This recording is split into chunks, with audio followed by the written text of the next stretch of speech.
شروع اللہ کے نام سے جو بڑا مہربان نہایت رحم والا ہے۔ جن لوگوں نے کفر کیا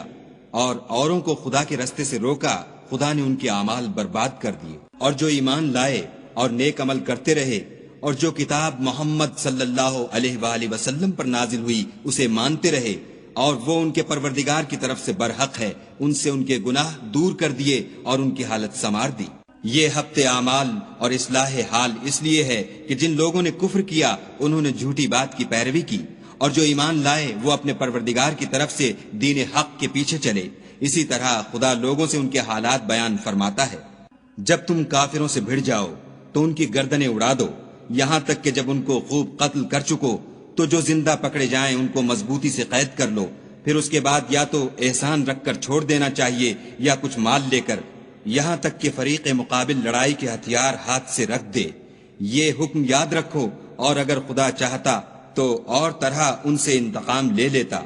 لیکن اس نے چاہا کہ تمہاری آزمائش ایک کو دوسرے سے لڑوا کر کرے، اور جو لوگ خدا کی راہ میں مارے گئے ان کے عملوں کو ہرگز ضائع نہیں کرے گا، بلکہ ان کو سیدھے رستے پر چلائے گا اور ان کی حالت درست کر دے گا، اور ان کو بہشت میں جس سے ان کو شناسا کر رکھا ہے داخل کرے گا۔ اے اہل ایمان، اگر تم خدا کی مدد کرو گے تو وہ بھی تمہاری مدد کرے گا اور تم کو ثابت قدم رکھے گا، اور جو کافر ہیں ان کے لیے ہلاکت ہے اور وہ ان کے اعمال کو برباد کر دے گا۔ یہ اس لیے کہ خدا نے جو چیز نازل فرمائی انہوں نے اس کو ناپسند کیا تو خدا نے ان کے اعمال اکارت کر دیے۔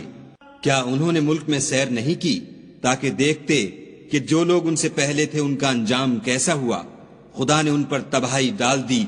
اور اسی طرح کا عذاب ان کافروں کو ہوگا۔ یہ اس لیے کہ جو مومن ہیں ان کا خدا کارساز ہے اور کافروں کا کوئی کارساز نہیں۔ جو لوگ ایمان لائے اور عمل نیک کرتے رہے ان کو خدا بہشتوں میں جن کے نیچے نہریں بہ رہی ہیں داخل فرمائے گا، اور جو کافر ہیں وہ فائدے اٹھاتے ہیں اور اس طرح کھاتے ہیں جیسے حیوان کھاتے ہیں، اور ان کا ٹھکانہ دوزخ ہے۔ اور بہت سی بستیاں تمہاری بستی سے جس کے باشندوں نے تمہیں وہاں سے نکال دیا زور و قوت میں کہیں بڑھ کر تھیں، ہم نے ان کا ستیہ ناش کر دیا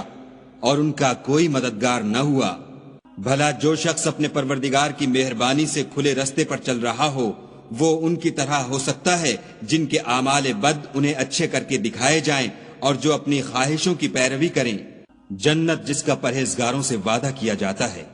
اس کی صفت یہ ہے کہ اس میں پانی کی نہریں ہیں جو بو نہیں کرے گا، اور دودھ کی نہریں ہیں جس کا مزہ نہیں بدلے گا، اور شراب کی نہریں ہیں جو پینے والوں کے لیے سراسر لذت ہے، اور شہد مصفہ کی نہریں ہیں جو حلاوت ہی حلاوت ہے، اور وہاں ان کے لیے ہر قسم کے میوے ہیں، اور ان کے پروردگار کی طرف سے مغفرت ہے۔ کیا یہ پرہیزگار ان کی طرح ہو سکتے ہیں جو ہمیشہ دوزخ میں رہیں گے، اور جن کو کھولتا ہوا پانی پلایا جائے گا تو ان کی انتڑیوں کو کاٹ ڈالے گا؟ اور ان میں بعض ایسے بھی ہیں جو تمہاری طرف کان لگائے رہتے ہیں، یہاں تک کہ سب کچھ سنتے ہیں، لیکن جب تمہارے پاس سے نکل کر چلے جاتے ہیں تو جن لوگوں کو علم دین دیا گیا ہے ان سے کہتے ہیں کہ بھلا انہوں نے ابھی کیا کہا تھا؟ یہی لوگ ہیں جن کے دلوں پر خدا نے مہر لگا رکھی ہے اور وہ اپنی خواہشوں کے پیچھے چل رہے ہیں، اور جو لوگ ہدایت یافتہ ہیں ان کو وہ ہدایت مزید بخشتا ہے اور پرہیزگاری عنایت کرتا ہے۔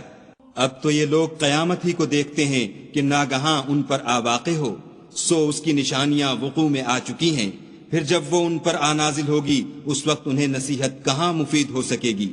پس جان رکھو کہ خدا کے سوا کوئی معبود نہیں، اور اپنے گناہوں کی معافی مانگو، اور مومن مردوں اور مومن عورتوں کے لیے بھی، اور خدا تم لوگوں کے چلنے پھرنے اور ٹھہرنے سے واقف ہے۔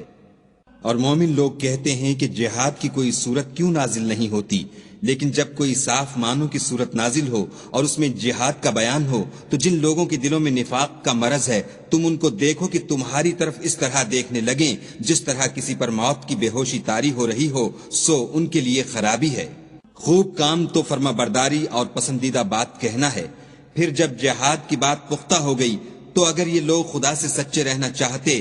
تو ان کے لیے بہت اچھا ہوتا۔ اے منافقو، تم سے عجب نہیں کہ اگر تم حاکم ہو جاؤ تو ملک میں خرابی کرنے لگو اور اپنے رشتوں کو توڑ ڈالو۔ یہی لوگ ہیں جن پر خدا نے لعنت کی ہے اور ان کے کانوں کو بہرا اور ان کی آنکھوں کو اندھا کر دیا ہے۔ بھلا یہ لوگ قرآن میں غور نہیں کرتے یا ان کے دلوں پر قفل لگ رہے ہیں؟ جو لوگ راہ ہدایت ظاہر ہونے کے بعد پیچھ دے کر پھر گئے، شیطان نے یہ کام ان کو مزین کر دکھایا اور انہیں طول عمر کا وعدہ دیا۔ یہ اس لیے کہ جو لوگ خدا کی اتاری ہوئی کتاب سے بیزار ہیں، یہ ان سے کہتے ہیں کہ بعض کاموں میں ہم تمہاری بات بھی مانیں گے اور خدا ان کے پوشیدہ مشوروں سے واقف ہے۔ تو اس وقت ان کا کیسا حال ہوگا جب فرشتے ان کی جان نکالیں گے اور ان کے منہوں اور پیچھوں پر مارتے جائیں گے۔ یہ اس لیے کہ جس چیز سے خدا ناخوش ہے یہ اس کے پیچھے چلے اور اس کی خوشنودی کو اچھا نہ سمجھے، تو اس نے بھی ان کے عملوں کو برباد کر دیا۔ کیا وہ لوگ جن کے دلوں میں بیماری ہے یہ خیال کیے ہوئے ہیں کہ خدا ان کے کینوں کو ظاہر نہیں کرے گا؟ اور اگر ہم چاہتے تو وہ لوگ تم کو دکھا بھی دیتے اور تم ان کو ان کے چہروں ہی سے پہچان لیتے اور تم انہیں ان کے انداز گفتگو ہی سے پہچان لوگے، اور خدا تمہارے اعمال سے واقف ہے۔ اور ہم تم لوگوں کو آزمائیں گے تاکہ جو تم میں لڑائی کرنے والے اور ثابت قدم رہنے والے ہیں ان کو معلوم کریں اور تمہارے حالات جانچ لیں۔ جن لوگوں کو سیدھا رستہ معلوم ہو گیا اور پھر بھی انہوں نے کفر کیا اور لوگوں کو خدا کی راہ سے روکا اور پیغمبر کی مخالفت کی، وہ خدا کا کچھ بھی بگاڑ نہیں سکیں گے اور خدا ان کا سب کیا کرایا اکارت کر دے گا۔ مومنو، خدا کا ارشاد مانو اور پیغمبر کی فرما برداری کرو اور اپنے عملوں کو ضائع نہ ہونے دو۔ جو لوگ کافر ہوئے اور خدا کے رستے سے روکتے رہے پھر کافر ہی مر گئے، خدا ان کو ہرگز نہیں بخشے گا۔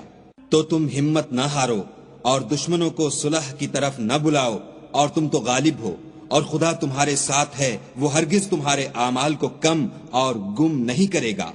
دنیا کی زندگی تو محض کھیل اور تماشا ہے، اور اگر تم ایمان لاؤ گے اور پرہیزگاری کرو گے تو وہ تم کو تمہارا اجر دے گا اور تم سے تمہارا مال طلب نہیں کرے گا۔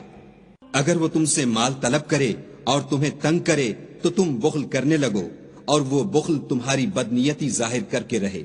دیکھو، تم وہ لوگ ہو کہ خدا کی راہ میں خرچ کرنے کے لیے بلائے جاتے ہو،